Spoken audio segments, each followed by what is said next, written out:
Hello everyone, मैं ओम प्रकाश प्रजापति। आज true media के पॉडकास्ट के माध्यम से आपके बीच में नए मेहमान आए हैं। आप छात्र नेता रहे हैं, दिल्ली विधानसभा का एक टिकट है, आप त्याग चुके हैं और दिल्ली पुलिस, हरियाणा पुलिस, हुडको से आमंत्रित प्रवक्ता रहे हैं, विश्व आयुर्वेदिक परिषद के सलाहकार रहे हैं और आप नेत्रदान, देहदान, संकल्पित रक्तदान, वृक्षारोपण जैसे सामाजिक कार्य करते रहे हैं। आप हैं डॉक्टर अरविंद कुमार त्यागी नालायक। जी हाँ, आपके बीच में एक नालायक फिर से प्रस्तुत है। डॉक्टर अरविंद कुमार त्यागी नालायक जी, आपका ट्रू मीडिया के पॉडकास्ट में हार्दिक अभिनंदन है, स्वागत है। धन्यवाद। हम डॉक्टर साहब, हम आगे बढ़ते हैं प्रश्नों की ओर, जैसा कि ट्रू मीडिया की परंपरा है। हम ये जानना चाहेंगे कि आपका नाम बहुत खूबसूरत है, डॉक्टर अरविंद कुमार त्यागी, लेकिन साथ में आपने एक नाम लगाया हुआ जिसका नाम है नालायक। उस उपनाम का नाम कैसे रखा गया, उस विषय में हमारे दर्शकों को विस्तार से बताएं। देखिए प्रजापति जी, जो नाम है वो तो माँ बाप का दिया हुआ है जी, पर जब मन ये करता है कि कुछ अलग सा किया जाए जी तब नाम उपनाम रखने की आवश्यकता इंसान को लगती है। जी जी। और ये उपनाम भी कुछ ऐसे ही नहीं लगे। एक हमारे शिक्षक थे, वो जो हमें पढ़ाया करते थे 7वीं 8वीं 9वीं में जी, और मैं शुरू से ही कोकुलर एक्टिविटीज़ में रहता था। तो जब वो क्लास में आते तो ये कहा करते थे, नालायक बैठ के कुछ पढ़ भी लिया कर, सारे दिन नाच गाने में लगा रहता है। तो वो कहीं ना कहीं दिमाग में वो घर कर गया। नालायक शब्द गुरु ने जो नालायक शब्द दिया है जी, उसको साकार करना चाहिए।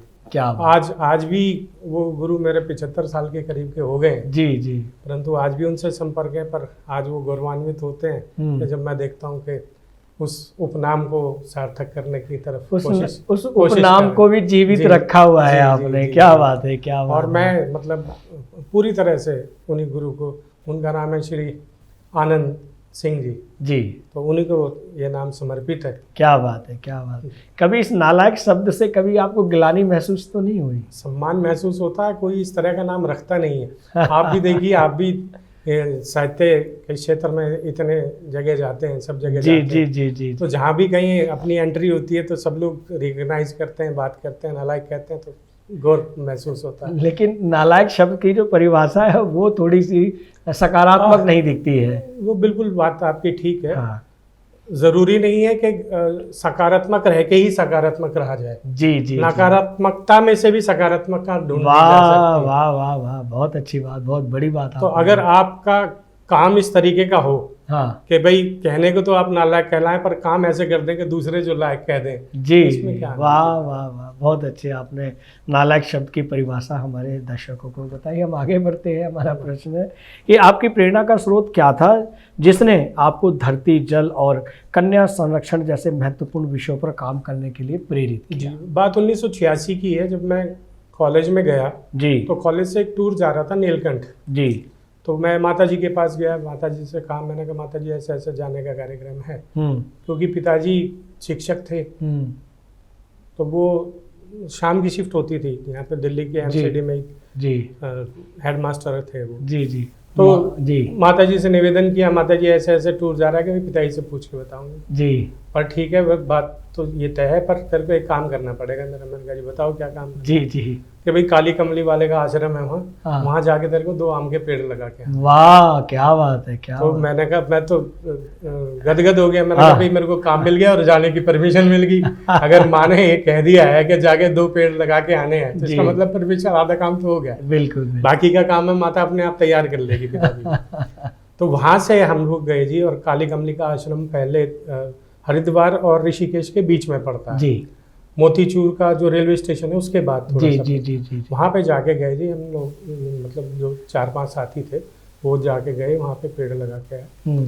और आप यकीन मानना प्रजापति जी कि जब तकरीबन 15 या 17 साल के बाद मैं जब दोबारा गया और जब उन पेड़ों को बड़ा हुआ देखा मैंने, तो जो आनंद जो उस वक्त मिला वो अवर्चनीय है, उसको मतलब बयान नहीं कर सकता। वाकई वाकई वाकई। तो तब से ही फिर ये लगा कि जब कॉलेज में इस तरह के ड्राइव चलाए तो सारे लोगों को लग के पेड़ लगाने का कार्यक्रम शुरू कर दिया। जी जी। फिर 1990 में जो हमारा संगठन है गंतव्य संस्था, जी जी जी, उसका निर्माण किया और उसमें जो है आगे चलना शुरू कर दिया। डॉक्टर साहब, हम आगे बढ़ते हैं प्रश्नों की ओर। जैसा कि आपने वृक्षारोपण की बात की और आपने बताया कि 1990 से ये सिलसिला शुरू हुआ, और ऐसा सूत्रों से हमें पता लगा है कि आपने 7 लाख से अधिक वृक्षारोपणों किए और ये एक उपलब्धि के रूप में माना जाता है। बावजूद इसके दिल्ली एनसीआर में वो स्वच्छता नहीं देखी जाती, ऐसा क्यों? कारण सबसे बड़ा ये रहा कि सरकार हर वर्ष करोड़ों पेड़ लगाती है जी, परंतु उसका देखभाल और संभाल नहीं है।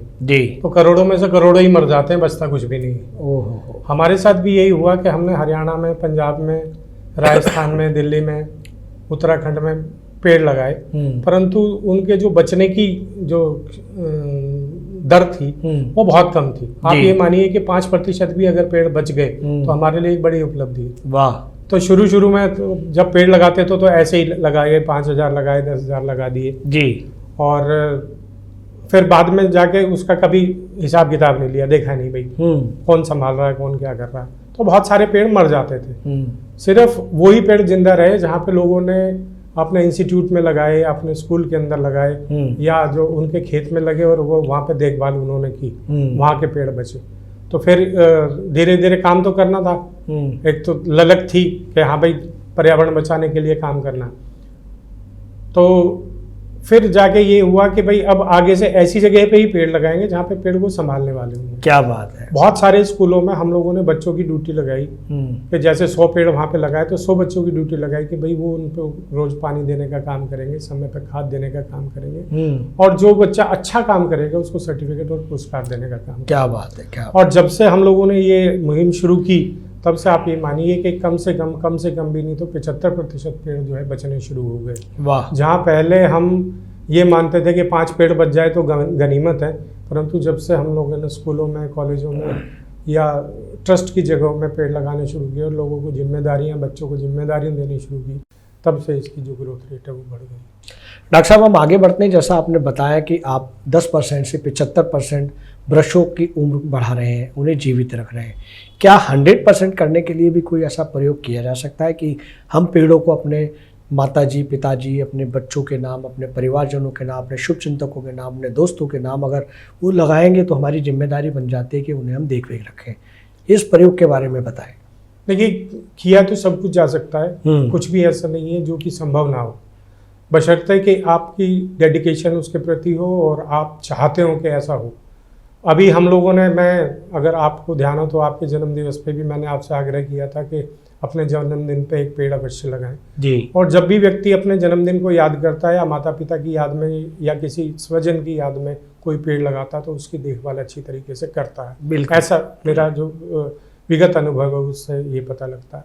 तो ऐसा हो सकता है, परंतु दिल्ली में जहाँ अब आज पोल्यूशन की स्थिति ये है कि AQI 500 से ऊपर चला गया है जी। यहाँ मैं डॉक्टर साहब कहना चाहूँगा कि 500 से ऊपर नहीं, कल शाम को 5 बजे 1200 AQI रहा है दिल्ली का। जी जी जी। तो ये प्रदूषण की बढ़ता जा रहा है, क्या कारण है वो? तो कारण सिर्फ यही है कि हम लोग प्रदूषण को बढ़ाने वाले काम कर रहे हैं, प्रदूषण को कम करने वाले काम नहीं कर रहे हैं जी। राज्य सरकारें और केंद्र सरकारें वृक्षारोपण करती हैं, जैसा कि मैंने पहले ही निवेदन किया आपसे, वो करती तो है पर दिखावा ज्यादा होता है, काम कम होता है।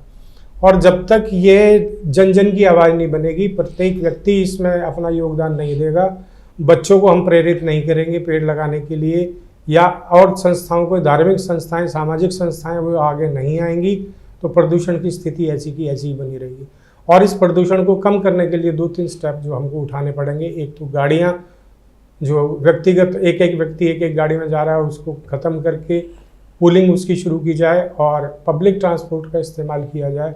साथ साथ वृक्षारोपण जहाँ जहाँ भी संभव है वहाँ वृक्षारोपण किया जाए और ऐसे वृक्ष लगाए जाएं जो कि ऑक्सीजन को ज़्यादा प्रचारित करे।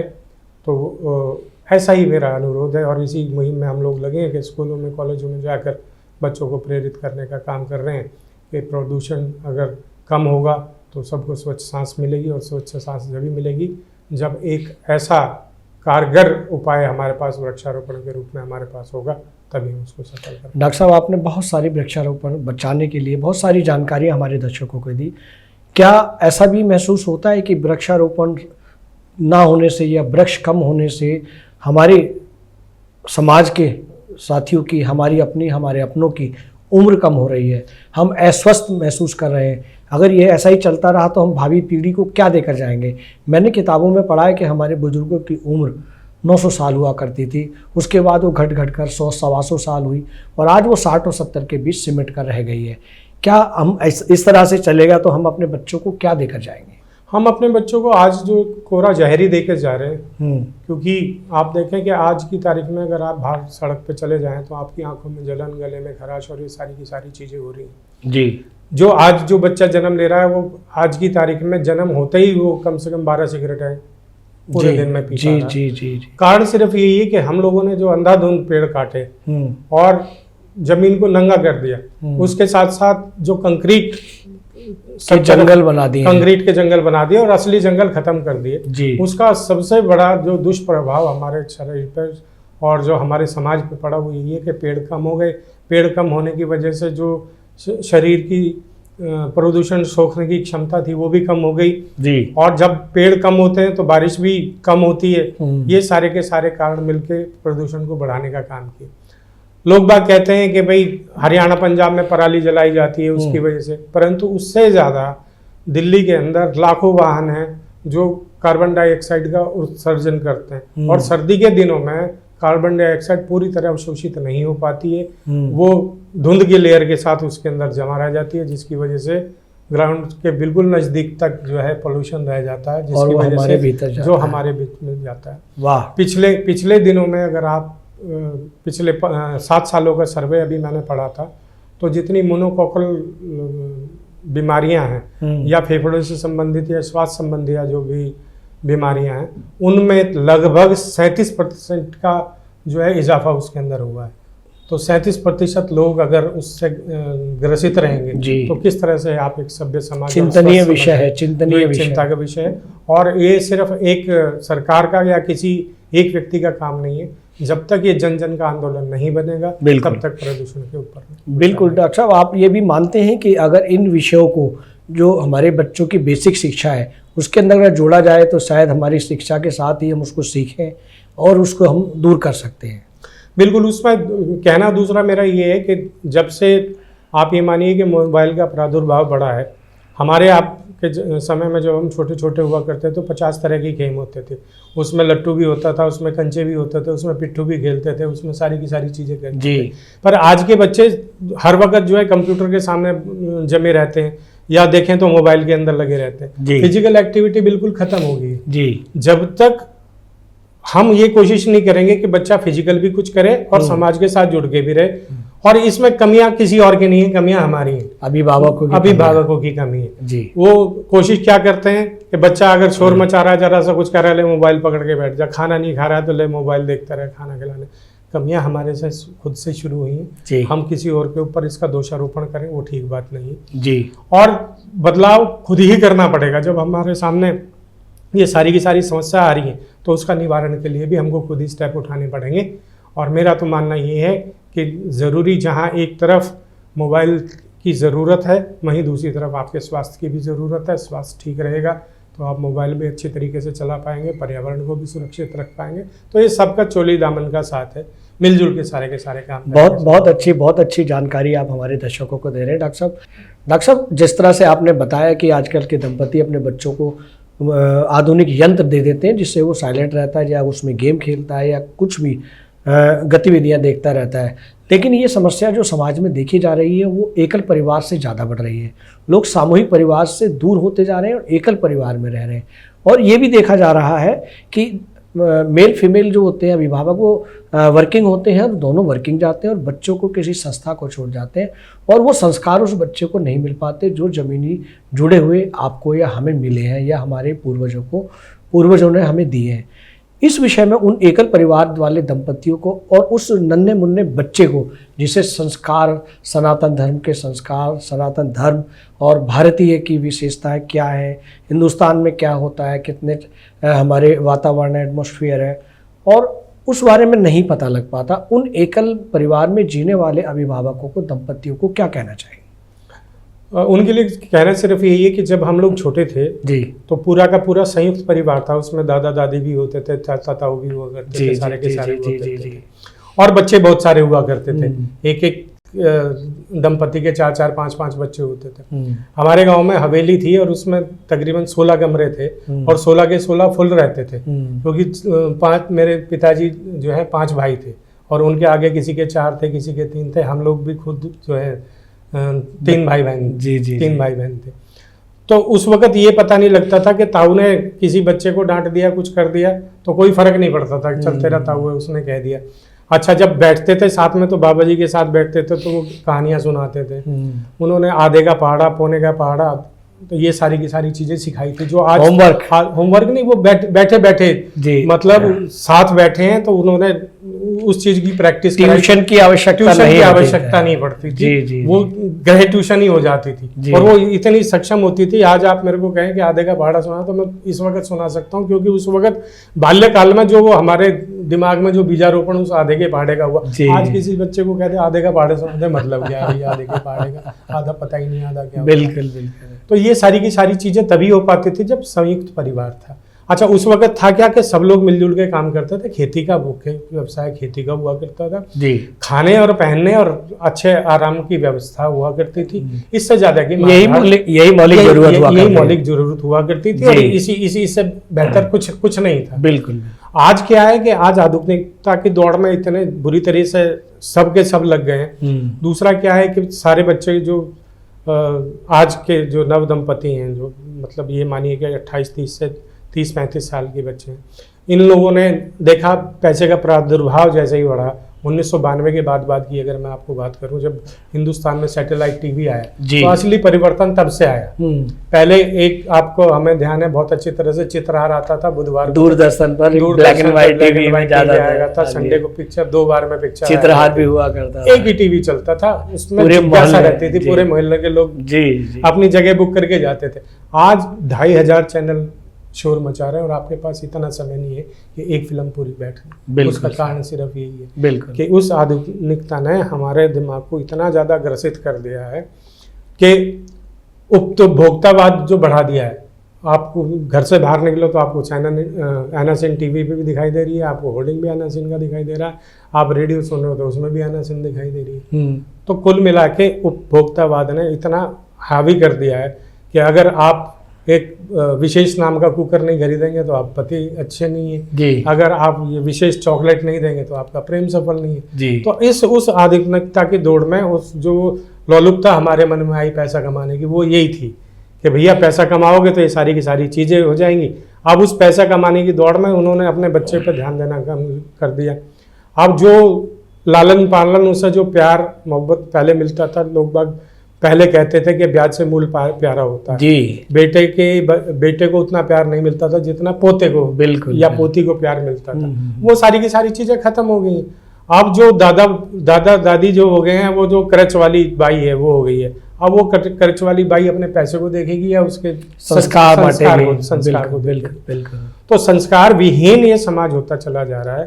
पहले एक बाप जो है 6 बच्चों का पेट भरता था, आज पति पत्नी मिलके भी काम करते हैं, उसके बावजूद भी वो उधार की जिंदगी जीते हैं। बुजुर्गों से तो मतलब ये मानिए कि जितने भी सैटेलाइट शहर हैं दिल्ली आसपास है और भी जितने भी बड़े महानगर हैं, उन सब की ऐसी व्यवस्थाएं हो गई हैं कि एकल परिवार रह गया है। एकल परिवार में भी दोनों कमाने दमाने वाले हैं।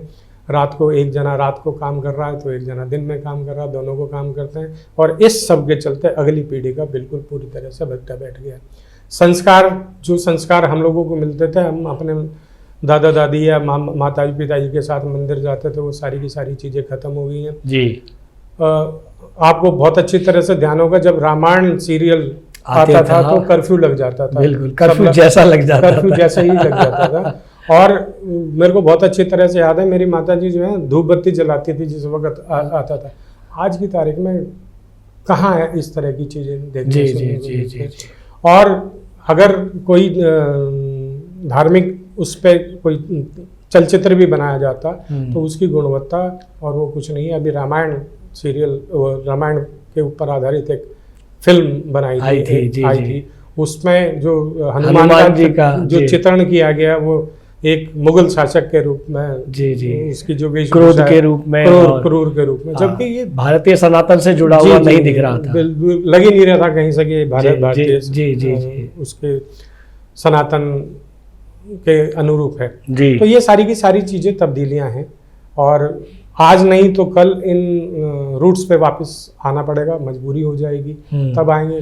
मेरा मानना ये है कि उससे पहले ही अगर हम लोग को ऐसी कोशिशें करें, ये जो अभी जो नए माता पिता बने वो अभी से कोशिश करें तो लालन पालन भी बच्चों का अच्छी तरीके से हो पाएगा और जो है संस्कार भी बन पाएंगे, एक अच्छे भारत का निर्माण हम लोग। बिल्कुल डॉक्टर साहब, आपने बहुत अच्छी जानकारी हमारे दर्शकों को दी और हमारे दर्शक हमारे चैनल को लाइक कर रहे हैं, आपके लिए कमेंट्स भी लिख रहे हैं, मैं उनका साधुवाद देता हूं। आगे बढ़ते हैं। जैसा कि आपने बच्चों के लिए और एकल परिवार से जुड़ी हुई बातें बताई, लेकिन आजकल ये भी देखा जा रहा है कि पहले जो बच्चे हुआ करते थे, जब आप और हम बच्चे थे तो बड़े संस्कारवान हुआ करते थे, दादा दादी के पैर छूते थे, चरण स्पर्श करते थे, माता पिता के छूते थे, विद्यालय से आते थे जाते थे, तब भी ये सिलसिला जारी रहता था। लेकिन आजकल के बच्चे बड़े जिद्दी हो गए, बड़े हिंसक हो गए और वो अपने मन की मानते हैं।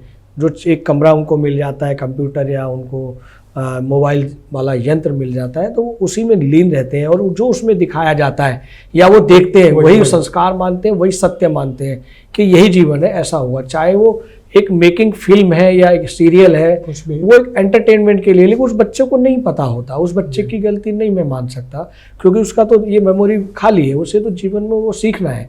लेकिन यहाँ बच्चे जो हिंसक हो रहे हैं, जिद्दी हो रहे हैं, इस विषय पे क्या कहना चाहिए? देखिए, सारा का सारा असर जो है उपभोक्तावाद का ही है। जी। कोई भी बाजार अगर उसको सदृढ़ बनाना है तो वो अपनी चीज़ें बेचने का काम करेंगे ज़्यादा से ज़्यादा। आप ये देखिए कि जितने भी चैनलों पे जो भी विज्ञापन आ रहे हैं जी, वो विज्ञापन हमको सिखा क्या रहे हैं? किसी में संस्कार देने की कोई बात नहीं है। सब लोग सिर्फ ये सिखा रहे हैं कि आप स्वच्छंद हो जाइए, आप ये करिए, आप वो करिए। कहीं भी किसी भी तरह का कोई संस्कार देने का काम किसी भी विज्ञापन पे नहीं दिखाई देता जी। और ठीक इसी तरह का आसपास का भी जो माहौल होता जा रहा है वो भी सब जगह, जब हवा चलती है तो वो सबको स्पर्श करती है। इसी तरह से आधुनिकता है कि सिर्फ मैं ये कहूँ कि हमारे परिवारों में नहीं, वो सभी परिवारों के अंदर उसने अपना प्रादुर्भाव जमा लिया है और बच्चा जो देखेगा वही सीखेगा। अब वो सारे दिन सीरियल भी अगर हमारी माताएं बहनें देख रही हैं, पहले ये बड़ा अजीब माना जाता था कि कोई किसी के साथ विवाहतर संबंध हो या किसी ने एक के साथ बाद दो तीन शादियां कर रखी हैं या जी प्रेमिका अलग जगह रख रखी है वो। और आजकल सीधे सीधे शब्दों में आप ये देखें, जितने भी सोप ऑपेराज चलते हैं दोपहर के समय, जिस वक्त महिलाएं खाली होती हैं, उनके दिमाग पे इसको ये किस तरह से हावी हो गए हैं, हावी हो जाएंगे। उसी में ये दिखाया जाता है कि संस्कार विहीन हो गए हैं, बड़ों की इज्जत करनी बंद कर दी है, माँ बाप एक कोने में पड़े हुए हैं सारे। तो वो बच्चा अगर अपनी माँ के साथ बैठ के उस सबको देखेगा तो उसका असर उसके दिमाग पे पड़ेगा ही पड़ेगा। बिल्कुल बिल्कुल। और वो तो सिर्फ वहाँ देखा कि माँ बाप के साथ ये हुआ है, परंतु जब अपने घर में वो सारी की सारी चीज़ देखते हैं तो बच्चे के पास माँ बाप देखने के लिए, दादा दादी देखने की चीज़ ही नहीं है जी। ले दे के वही माँ बाप बचते हैं। अब वो व्यक्ति जो 14 घंटे काम करके और 4 घंटे गाड़ी चला के घर में आ रहा है, फ्रस्ट्रेशन की वजह से तो वैसे ही परेशान है, पोल्यूशन की वजह से वैसे ही परेशान है, काम के दबाव से वैसे ही परेशान है, बाजार में प्रतिस्पर्धा बनाए रखनी है उसकी वजह से वैसे परेशान है। तो अपने बच्चे को उतना समय नहीं दे पाते जी, जिसकी वजह से जब वो आपस में भी माँ बाप को भी लड़ते देखते हैं तो उसके जो मासूम हृदय पे वो जो छवि पड़ती है वो यही पड़ती है, जिसकी वजह से वो विध्वंसक होता चला जाता है। बिल्कुल बिल्कुल। आप देखेंगे कि एक स्टडी अभी पीछे अमेरिका में हुई थी, भारत में तो इस तरह के शोध नहीं होते। वहाँ पे ये था कि जो टीवी पे जो हिंसक कार्यक्रम आ रहे हैं उन कार्यक्रमों को देख के बच्चों का जो मानसिक स्तर है उसमें गिरावट आई है, उनकी सोच में बदलाव आया सारा का सारा। पहले जो बच्चा एक आराम से जिंदगी जीना चाहता था, पर वो आज की तारीख में बंदूक उठाने की कोशिश करता है। जी। और उसका प्रादुर्भाव आप लोगों के बिल्कुल बिल्कुल सही कह रहे हैं डॉक्टर साहब। हम आगे चलते हैं। जिस तरह से हम समसामयिक विषयों पर बात कर रहे हैं कि आजकल ये भी देखा जा रहा है जो एकल दंपति रहते हैं वो लव मैरिज करते हैं या अरेंज मैरिज करते हैं, लेकिन वो एकल रहना पसंद करते हैं। कारण आपने भी बताया कि क्या रहा, लेकिन उसके बावजूद भी जब हम एक प्रतिशत में जाते हैं तो एक बहुत बड़ा वर्ग मेल फीमेल का भारतीय न्यायालयों में तलाक लेने के लिए भी बड़ी संख्या में क्यू में है। जी बिल्कुल। इस पर क्या कहेंगे कि इसमें मेरा कहना ये है कि पहले के समय में क्या हुआ करता था परिवार का दबाव होता था बेटी पे भी और बेटे पर भी जी। और कमाई सीमित हुआ करती थी। आपने अपने बाल्यकाल में या कहिए आपने अपनी जवानी में भी इतना नहीं सुना होगा कि कोई तलाक हो रहा है या कुछ जी इस तरह जी की जी, बात बिल्कुल बिल्कुल, कभी ऐसा लाखों में से एक आधा हुआ करता जी था। जी जी दूसरा कारण उस वक्त का क्या था कि बच्चियां जो हैं या महिलाएं जो हैं उनके पास कमाई का साधन नहीं हुआ करता। जी जब पैसा नहीं होता था तो उसको सारा का सारा दायित्व परिवार के ऊपर रहता था, तो परिवार बंधे हुए रहते थे। जी। अब आधुनिकता में हुआ क्या है कि बेटियां पढ़ गई, पढ़ने के बाद उन्होंने काम धंधा करना शुरू कर दिया। जब आई तो उनकी स्वावलंबन बढ़ा, पैसा जेब में आया, तब उन्हें ये लगने लगा कि भाई इस आदमी की तो जरूरत ही नहीं है मुझे, इससे ज्यादा तो मैं ही कमाती हूँ। और बहुत सारी जगह ऐसा हो रहा है कि आदमी की कमाई तो है 50,000 रुपए और महिला कमा रही है 5 लाख रुपए। बिल्कुल। तो वो जो मानसिक रूप से बंधा रहना कोई नहीं चाहता। और अच्छा, पितृसत्तात्मक समाज हमारा पहले से था ही। पुरुष ही हमेशा कोशिश करते थे कि भैया महिला को दबा के रखा जाए, तो उसके चलते एकदम विस्फोट हुआ। ये अभी आप ये मानिए कि पिछले 15 साल के अंदर ये विस्फोट हुआ जी, कि महिलाओं ने अपना काम करना शुरू किया और अच्छी तरह से झंडे गाड़े उसके अंदर। तो उसके साथ साथ अच्छाई के साथ साथ एक बुराई ये भी आई कि बहुत सारे बच्चों ने शादियां करने से ही इनकार कर दिया। जी जी। आज की तारीख में आप अगर ये देखें तो बच्चे आसपास का माहौल देखकर, इतनी ज्यादा शादियों की टूटन देखकर बच्चे शादी करने के लिए तैयार नहीं है जी। अगर आप देखेंगे आज जो शादी की मैं महानगर की सैटेलाइट उनकी बात करूं तो आज बच्चे 30 वर्ष तक तो शादी करना ही नहीं चाहते। और जो अब शादी की उम्र है वो 35 से 40 के बीच की हो गई है। जी जी।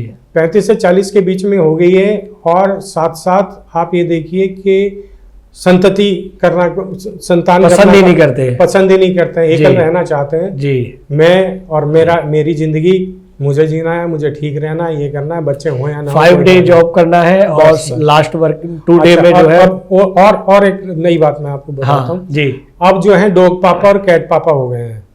घर में औलाद पैदा नहीं करेंगे, एक बिल्ली रखेंगे या एक कुत्ता रखेंगे, उसी का लालन पालन, उसी को अपना औलाद मान के उसका पालन पोषण करेंगे जी। एक ये बिल्कुल नए तरीके का, नया कहेंगे या गलत कहेंगे इसको आप? अब ऐसा है ना कि अब मेरे दिमाग में अगर ये बात आ गई कि मुझे तो बच्चा पैदा ही नहीं करनी है जी, परंतु टाइम पास करने के लिए भी, अपने आप को बिजी रखने के लिए भी कुछ ना कुछ करना है जी, तो उस जो लालन पालन मुझे अपनी औलाद को देना चाहिए था, उसको ना देकर उस कुत्ते को या उस बिल्ली को ही मैं अपनी औलाद मान के उसका लालन जी जी जी जी। तो डॉग पा और डॉग पा तो जी। डॉक्टर साहब, यहाँ पर मैं ये भी जानना चाहूँगा कि मुझे ऐसा लगता है कि जब हमारे अभिभावक हमारे जो शादी कराते हैं, जो अरेंज मैरिज कराते हैं, एक सीमित उम्र में कराते हैं, जो हुआ करती थी 18 से लेके 25 तक, लड़का हो या लड़की, उनकी शादी कर, चाहे लड़का अपने पैरों पे खड़ा है या नहीं, या चाहे लड़की ने सिलाई मशीन सीखी है या नहीं, उनका विवाह कर दिया जाता था और वो अपने उस उम्र में जो भी उनको जो शारीरिक ज़रूरत होती है वो करते हैं, और वो बच्चे सामने आते हैं और उन बच्चों के लालन पोषण और पढ़ाई में वो जीवन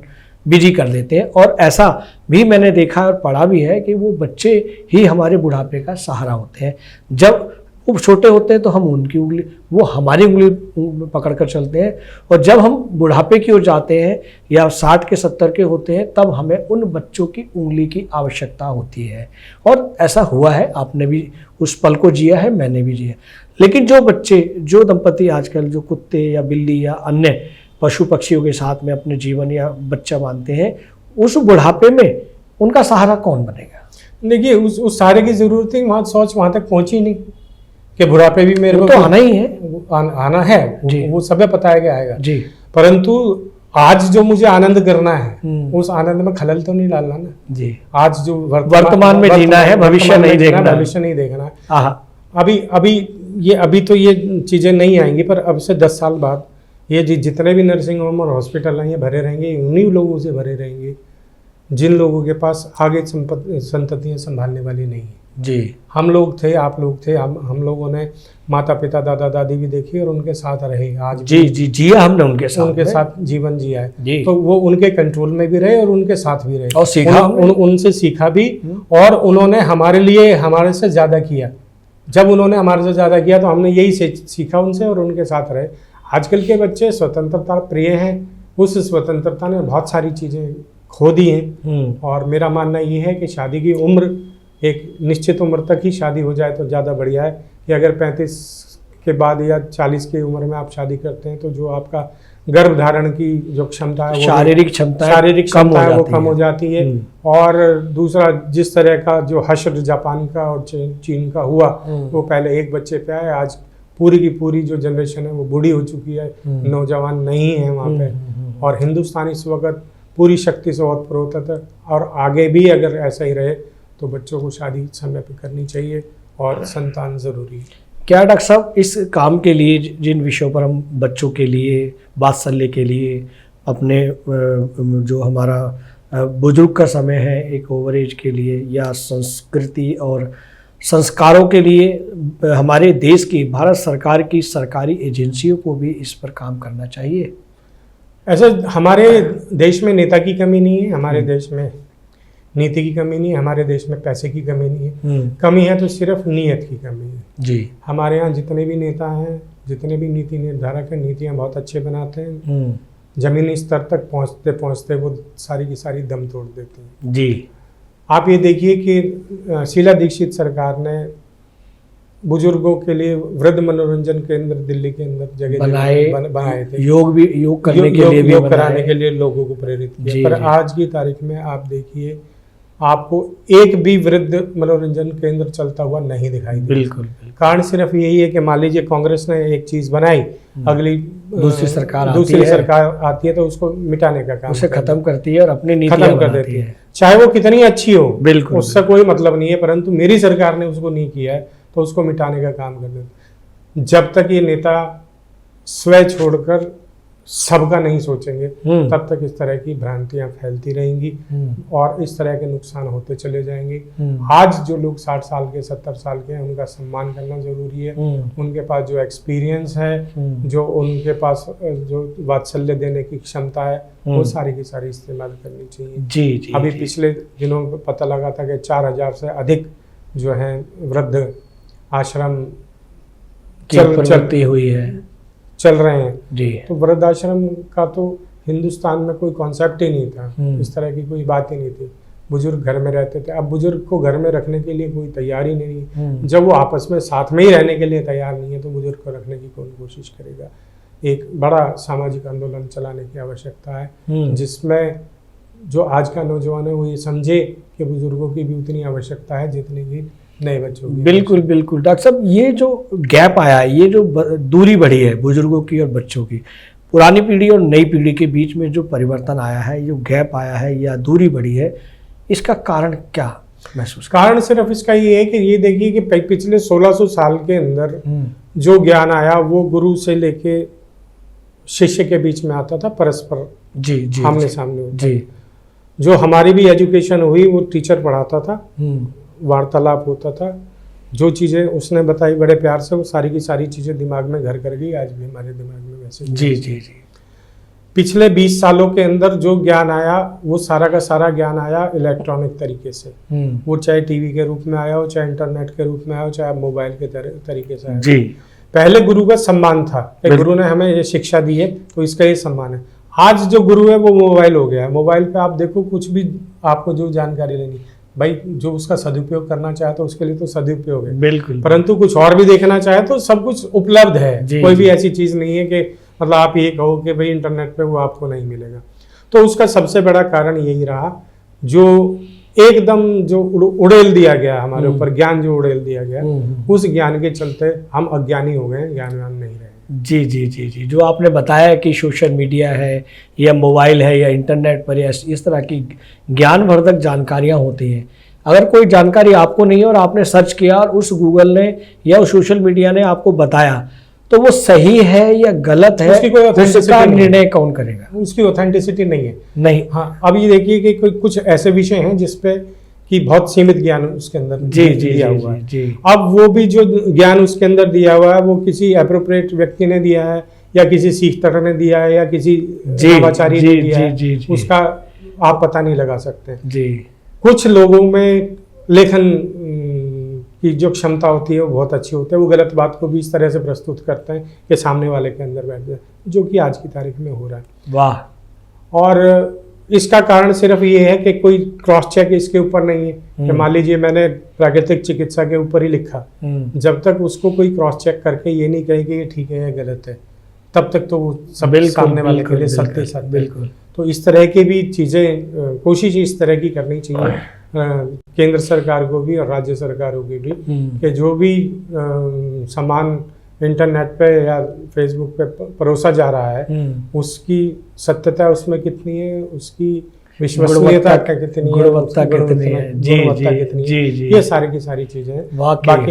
वाकई बहुत सारी जानकारी आप दे रहे हैं, बहुत अच्छा लग रहा है आपसे बातचीत करके।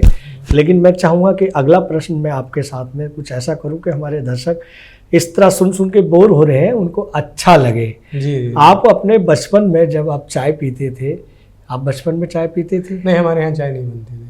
चाय नहीं बनती। चाय पीनी कब शुरू किया? चाय कॉलेज में जब आए। कॉलेज में जब आप आए, हाँ, तो जब चाय पी तो चाय के साथ बिस्किट भी आपने खाया होगा। जी। जब आप चाय में बिस्किट की डुबकी लगाते हैं तो कई बार वो टूट के गिर जाता है, उसके बाद दूसरा बिस्किट उठाते हैं उसको उठाने के लिए। वो अनुभव आप हमारे दर्शकों को साझा करें। भाई जी के होता क्या था कि नई चाय पीने हमने सीखी। नई चाय, वाह। नहीं, शुरू में हम लोग बड़े संयमित उसमें थे। पिताजी सुबह 5 बजे उठा दिया करते थे, उसके बाद पढ़ाते थे जी।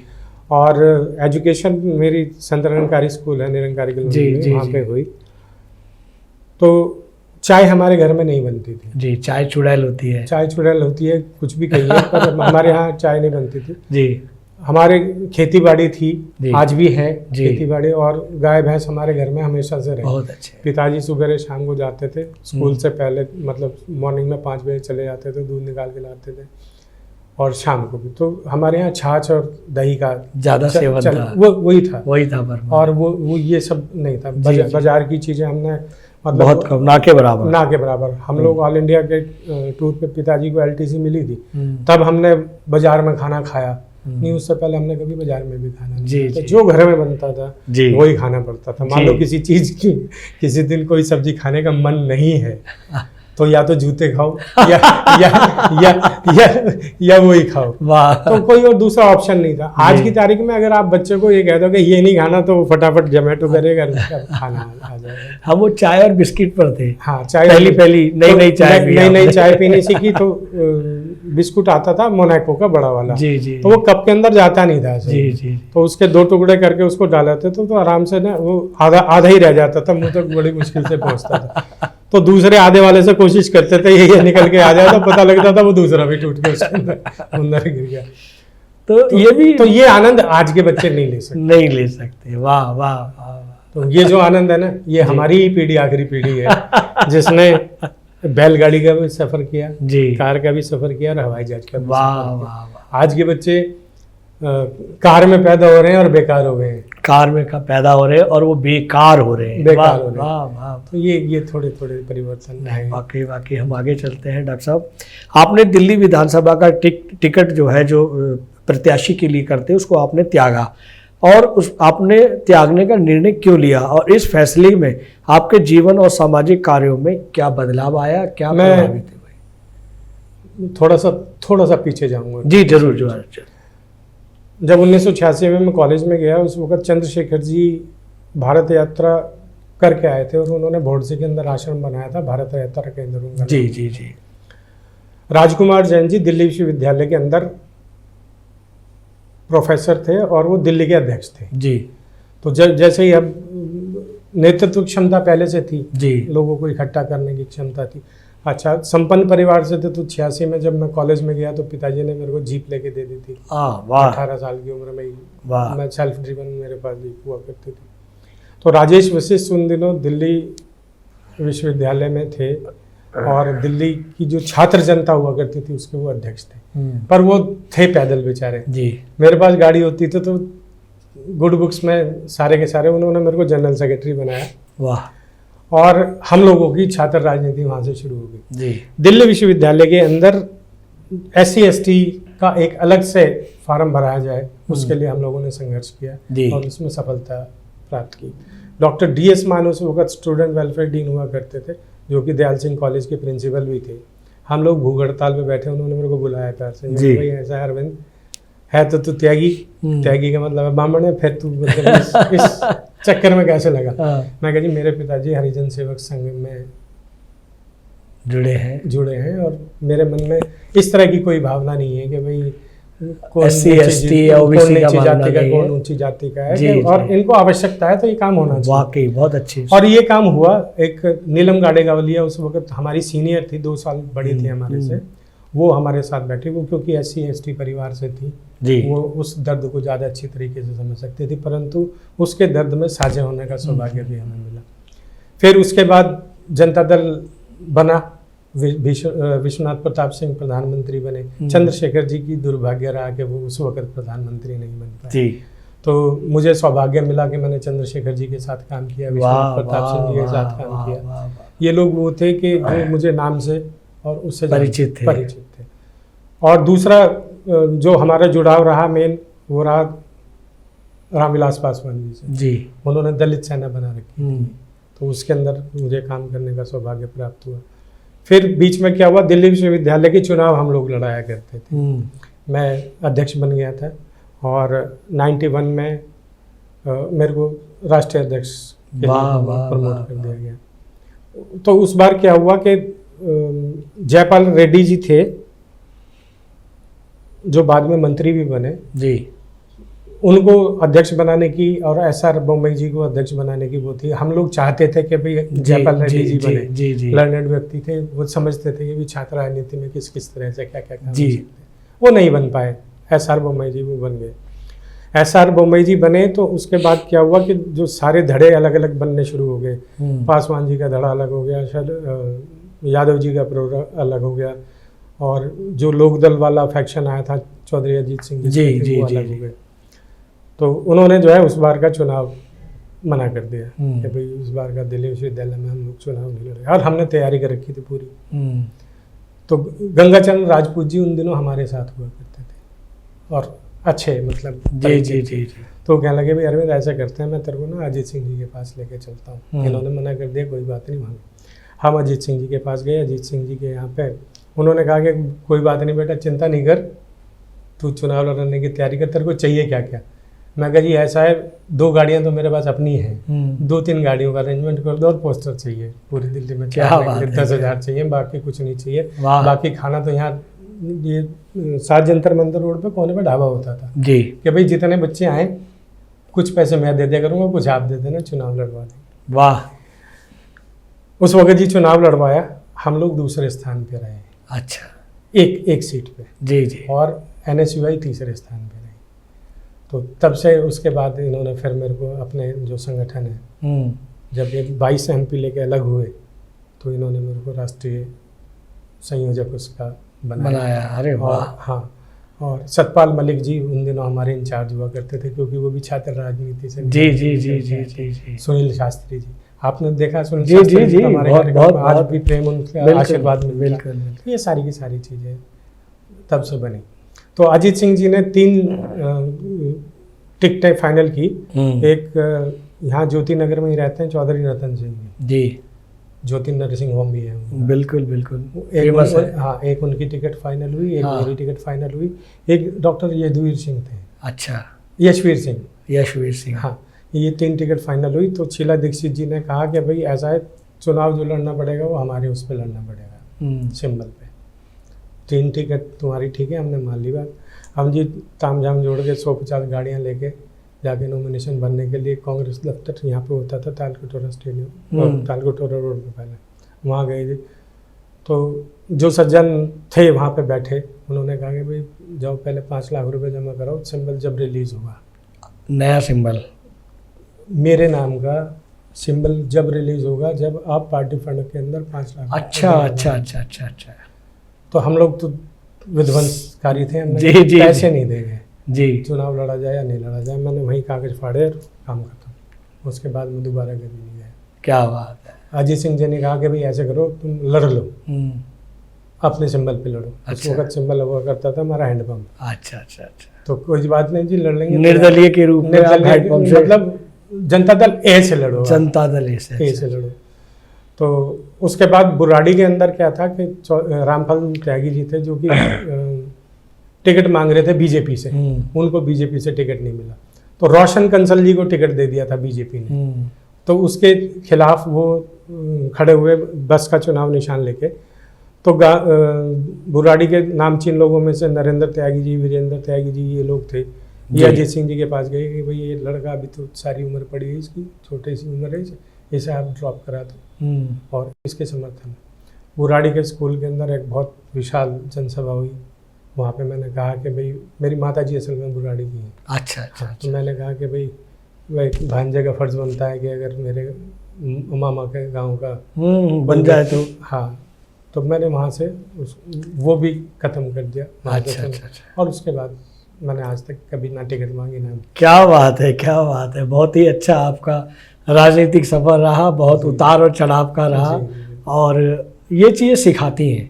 जी जी। अगर उस वक्त पैसे की कोई कमी नहीं थी घर में, जी, सुविधा संपन्न हर एक चीज़ सारी। जी जी जी जी।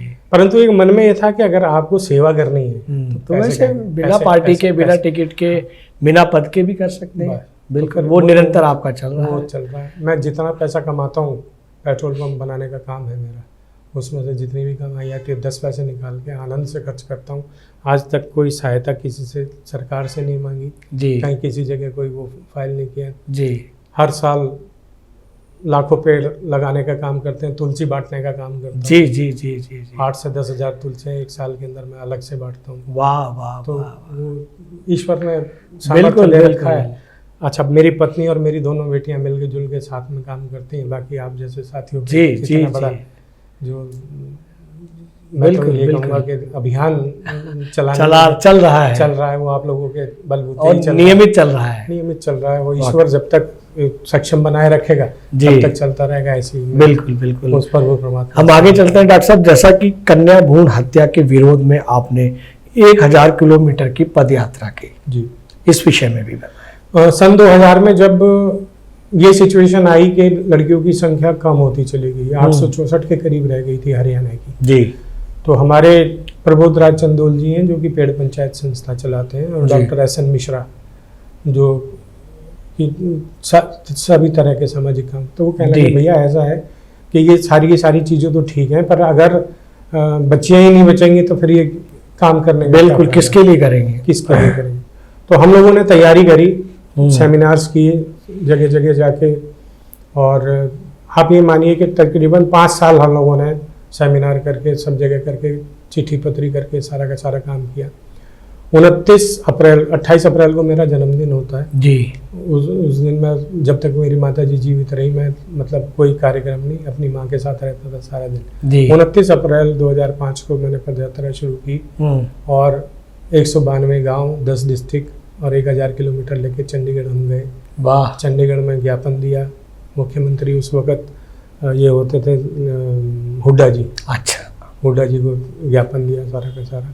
बहुत अच्छा एक्सपीरियंस रहा, और मेरे लिए तो एक, आप ये कहें कि ताम्रपत्र जैसा एक पत्र है जी। हम लोगों ने राई के पास एक गांव था बैयापुर, वहाँ पे बात करते थे, उस बेटी ने लिखा कि भाई जब मैंने आपकी बात सुनी कि भाई बेटियों को बचाना चाहिए, तो मेरे जो हस्बैंड है वो मेरा भ्रूण हत्या करवाना चाहते थे, उन्होंने चेकिंग वेकिंग कराने के लिए जी, पर आज वो मेरी बेटी जो है 1 साल की हो गई, इसलिए आपका धन्यवाद करें। वो मैंने आज तक पत्र संभाल के रख रखा है, और वो आप मतलब यकीन मानिए कि मेरी 1000 किलोमीटर की जो थकान थी ना, उस एक पत्र ने ऐसा उसको आनंदित कर दिया। वाह वाह वाह। इस तरह के अभियान करने में किस किस तरह की चुनौतियों का आपने सामना किया? कोई चुनौती नहीं है, आपके मन में करने का मन होना चाहिए, सारी की सारी चीज़ें हो जाती हैं। हम लोगों ने एक टेम्पो किराए पे लिया, उसी के अंदर छोटा सिलेंडर, खाने पीने का सामान, 12-15 लोग सारे के सारे जाते थे। वो पीछे पीछे हम लोग पद यात्रा करते थे, वो जाके आगे खड़ा हो जाता था, वहाँ तक पहुँच जाते थे, पैम्फलेट बाजी और ये सारा का सारा काम करते थे। जब आप कोई काम करने लगते हैं ना, तो परमात्मा भी साथ देता है। बिल्कुल। इसी तरह से जैसे ही हम ये यहाँ पे पहुँचे सोनीपत में जो वहाँ की डीएम थी, उन्होंने कहा कि आप बहुत अच्छा काम कर रहे हैं, अब से आगे जहाँ भी कहीं रुकने, पहले हमारा रुकने का ये था कि भाई टेम्पो में ही सो जाएंगे, सुबह उठ के फिर चलते। उन्होंने नीरजा शेखर नाम था जी जी जी, नीरजा शेखर। आज भी मैं उस महिला का सम्मान मेरे मन से निकलता जी। तो उन्होंने जहाँ जहाँ भी जिस भी डिस्ट्रिक्ट में हम गए वहाँ पे रहने की व्यवस्था उन्होंने वाह की। वाह वाह। और मतलब एक अब अद्वित है। उसके बाद हम लोग ने बहुत बार कोशिश की जी। कि कर पाए, परंतु उतना आनंद और उतना सहयोग हमें कहीं से वाह वाह वाह।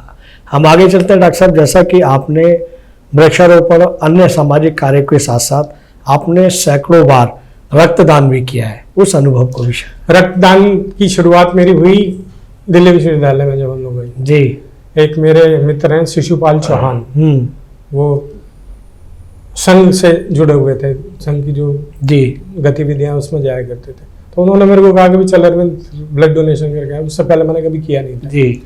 तो मैंने कहा यार क्यों, कहाँ फंसा रहा है तू इन संघियों के बीच में। कह रहा नहीं तू चल, अच्छा लगेगा।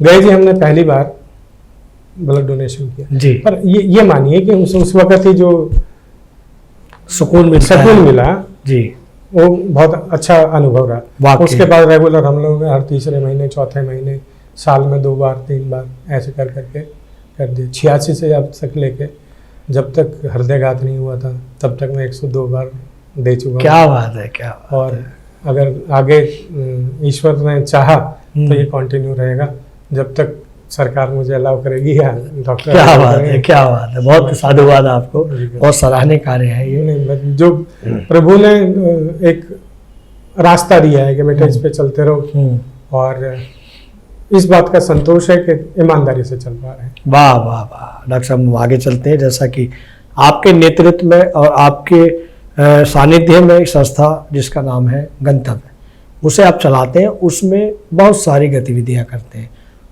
संस्था खोलने की आवश्यकता क्यों पड़ी और क्या क्या गतिविधियां आपकी रही? किसी भी काम को करने के लिए लोगों को साथ लेके चलना बहुत ज़रूरी होता है, और लोगों को जोड़ने का सबसे जो अच्छा माध्यम है वो एक संस्था का निर्माण करना होता है। जी। 1990 में गंतव्य नाम की संस्था हम लोगों ने बनाई।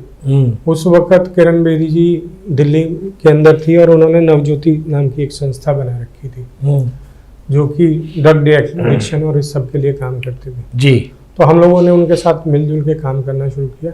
तो उन्होंने मुझे दिल्ली विश्वविद्यालय का काम करता देख के तो उन्होंने मेरे को स्टूडेंट विंग का इंचार्ज उसके अंदर बनाया जी। कि भाई आप भी जो दिल्ली के 52 उस वक्त 52 कॉलेज हुआ करते थे जी। दिल्ली विश्वविद्यालय, हम लोगों ने जगह जगह जाकर सेमिनार्स किए, लोगों को पदयात्राएं करी, और दिल्ली विश्वविद्यालय में जो पहला जो रॉक शो है वो हम लोगों ने अरेंज किया था। वाह। जिसमें कि नो टू ड्रग्स करके जी से नो टू जी ड्रग्स जी जी जी अभियान जी। चलाया। ये बात मैं बता रहा हूँ 89-90 की बात। जी। फिर 92 में उन्होंने मेरे को ऑल इंडिया का इंचार्ज के लिए बनाया। तो तब तक जो बाकी जो साथी हैं उनको जोड़ने के लिए, क्योंकि वहाँ तो जोड़ने का उतना वो नहीं जी था। जी जी। तो गंतव्य बनाया। गंतव्य में हम लोगों ने दिल्ली में, हरियाणा में, पंजाब में, क्योंकि जब छात्र नेता था तो सब जगह के लोग, जी जी जी, तो एक एडिशनल पोस्ट उनको दी गई और काम कराने के लिए। वाह वो वाह किया गया। वाह वाह वाह। और क्योंकि काम मैंने 1988 में करना शुरू कर दिया था। जी। हालांकि पढ़े लिखे परिवार में थे, मेरे बड़े भाई सब प्रोफेसर रिटायर हुए हैं, अभी दिल्ली विश्वविद्यालय में ही थे वो। जी। पिताजी शिक्षक ही थे, वो हेडमास्टर रिटायर हुए। जी। तो उन लोगों का भरपूर सहयोग मेरे को। वाकई वाकई तो वाकई। तय ये हुआ था, क्योंकि 86 में भी जब कॉलेज पहुंचा था तो यही सहयोग उनका था कि भाई गाड़ी भी दे दी और पैसे भी दे दिए। जी जी जी तो जी। वो चीज़ें चलती चली गई बहुत अच्छे, और संगठन का निर्माण। बहुत अच्छे डॉक्टर साहब। आप जो है विश्व आयुर्वेदिक परिषद के सलाहकार रहे हैं, आपका इस क्षेत्र में क्या योगदान रहा? मैं थोड़ा सा फिर बाद में पीछे जाना पड़ेगा। जी जी जी। छात्र नेता रहने के लिए आपको शिक्षा में रहना जरूरी होता है। जी। तो दिल्ली विश्वविद्यालय से मैंने ग्रेजुएशन की। उसके बाद राष्ट्रीय राजनीति में आगे, तो हर वक्त जो है अटैची बंदी रहती थी। जी। तो इधर जाना उधर जाना, तो वैद्य विशारद किया मैंने, फिर आयुर्वेद रत्न किया। तो ये करते करते मुलाकात हुई। Doctor SN. पांडे जी हैं, आप मुलाकात हुई है? जी जी। तो वो इसके परिषद के वो थे, विश्व आयुर्वेदिक परिषद के अध्यक्ष। खैर अध्यक्ष नहीं थे, उपाध्यक्ष थे जी अध्यक्ष दूसरे थे, अभी मेरा नाम स्लिप हो रहा है, ठीक मैं है। काफी बताता हूँ। जी जी जी। तो उन्होंने कहा कि मैं अरविंद कर तो तने रखा है, इसमें करके देखते हैं, नए लोग हैं, जोड़ने की क्षमता है ही, तो जी, काम जी, करना जी। शुरू कर दे। तो उन्होंने सलाहकार उसमें बनाया, तो हम लोगों ने कई सेमिनार देश भर के अंदर उस सबके लिए किए। वाह। जितने लोग भी, जैसे तिबिया कॉलेज में BAMS होती थी, और दयानंद ये रोहतक MDU में जी। वहाँ से होता था, तो काफ़ी सेमिनार हमने वाह किए। वाह वाह वाह वाह। डॉक्टर साहब, हम आगे ये जानना चाहेंगे कि आपने बहुत सारे जीवन में कार्य किए और जीवन अभी बड़ा है और बहुत सारे कार्य करेंगे, लेकिन अब तक जो कार्य किए हुए हैं आपने, उसमें सबसे गहरा प्रभाव आपके जीवन पर किस कार्य ने डाला? सबसे गहरा तो वृक्षारोपण का ही है, जी। जो मैं कुल मिला के मानूंगा, जी जी जो मेरे अपने मन का काम है, जी। जो मेरी माँ ने मेरे मन में लो लगाई थी। जी। तो मेरा मानना आज भी ये है कि आज भी मैं, अगर मेरे को अवसर मिलता है, कहीं भी कोई मेरे को ये कह दे कि भैया वहाँ पेड़ लगाना, तो मैं सारे काम छोड़ के वहाँ भाग जाता क्या बात है, क्या हूं। और उसके फायदे भी होते हैं। जी। अगर आपको खुद भी ध्यान हो, तो ट्रू मीडिया ने मुझे 4 साल पहले जी। सम्मानित भी किया था जी। इसी काम जी के लिए। जी जी। तो आपने अगर सम्मानित किया तो ऐसे तो किया नहीं होगा। बिल्कुल बिल्कुल। क्योंकि आपकी इतनी बड़ी संस्था है, इतना बड़ा काम आप कर रहे हैं, जी जी तो जी। उसका वही उसी ने इतने सारे सम्मान, आज मैं गर्व के साथ कह सकता हूँ 250-300 सम्मान सभी वाह जगह से मिले वाह हैं। वाह वाह तो वाह। उसका कारण वो यही है कि जो एक लॉ चल रही है, जब तक ईश्वर चलाए रखेगा। वाकई वाकई। डॉक्टर साहब, हम चलते चलते एक अंतिम प्रश्न करेंगे कि आप अपने मन से और शरीर से बहुत सारे सामाजिक कार्य किए, उन सारे सामाजिक कार्यों को देखते हुए कोई लगता है कि आपको कोई ऐसा कोना रह गया है कि वो कार्य भी करना है? नहीं, अभी ऐसा कुछ नहीं है, ऐसा कुछ नहीं है। जी। जब कभी भविष्य में कोई चीज ऐसी आएगी कि लगेगा कि ये रह गया करने का, जी। उसे भी मैं करूंगा, क्योंकि आधे अधूरे मन से मैं कोई काम नहीं करता। वाकई। और कभी कर भी नहीं पाया आज तक। किसी ने जबरदस्ती कोई काम कराने की कोशिश करी, जी। मैं उसे ना कहना पसंद करता हूँ, जी। बजाय कि आपका चेहरा देखा आपने मेरे को ये काम का और मेरा मन नहीं है, जी। तो मैं नहीं कर पाता हूँ। वाह वाह वाह। ईश्वर ने प्रेरणा देनी है किसी काम को करने की, अगर वो सतत रूप से कर पाया तो करूंगा। आज तक अभी ये इस तरह के मूल्यांकन मैंने अपने आप का नहीं किया कि ये रह गया, ये कर जी, जो जी, मिलता गया चलते गए। वाह वाह वाह। आपने अपने बेशकीमती समय से ट्रू मीडिया के पॉडकास्ट के लिए अपना समय दिया, उसके लिए बहुत बहुत धन्यवाद। बहुत बहुत धन्यवाद। ये वीडियो YouTube पर देख रहे हैं तो हमारे चैनल को सब्सक्राइब करें और बेल आइकन को दबाना ना भूलें। अगर आप Facebook पर ये वीडियो देख रहे हैं तो हमारे पेज को लाइक करें।